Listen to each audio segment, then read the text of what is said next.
Hi, Evan Pantazi here. I just wanted to talk to you about this new series that's on every Friday here on the extended videos. I didn't post a general video for this Friday. I got mixed and lost in the sauce. I had to prepare like 6 or 7 weeks in a row of videos that you could have one a week at least. I'm down here in South Florida like I usually am in January and April. So I don't have my editing equipment with me, but what we've been talking about has been the sound projection. Now, this is something that Gary Rooks was taught a long time ago by a white crane master and the lineage of Go King Key.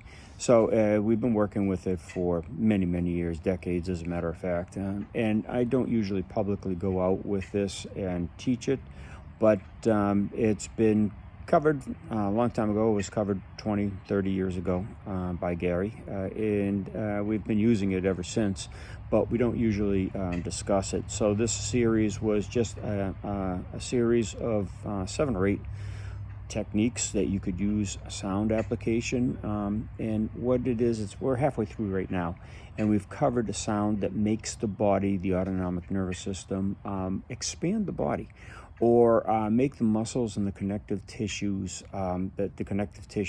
tighten so the body expands and opens, and that offsets a person for throwing, takedown. It thwarts their efforts to do break falls.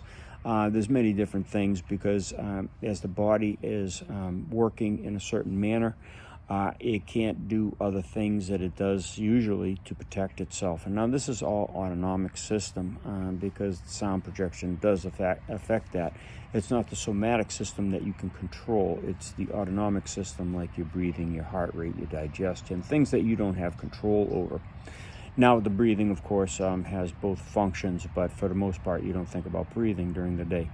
Anyway, this last week, we did the passing of the guard, and I didn't do the public video, as I said, for the channel here. I missed it somehow.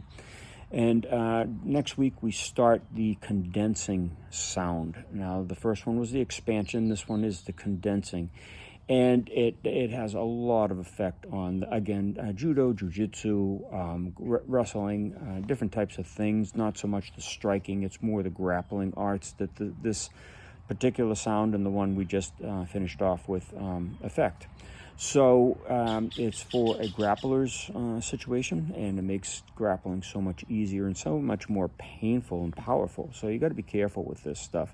We had a couple of viewers write in and comment about how it affects the person's feeling ill for a long period of time. And yeah, that's true. And that's why we don't really publicly do this all the time.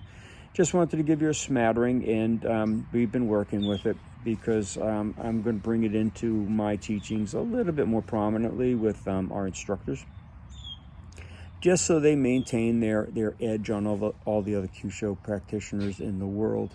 And I know a lot of Q-Show practitioners say they do sounds and whatnot, and some do, not these sounds. These are refined, they're researched. Over 3 decades of research have gone into these sounds, and corrections, of course, and streamlining, refining, and whatnot. So we're going to keep developing it. This week coming, this Friday, January 13th, it will be the sound, the condensing sound. So that'll be a new sound, a new set of techniques coming out of there. And I also tackled it with the splitting hands from Gichin Funakoshi's Hengetsu. I threw in a little sound work with that exercise. You'll see all that coming up. But in the meantime, there won't be Monday videos for a while unless it's just a discussion I have just like this one. So have a great weekend. Have a great January. We'll see you back in February sometime.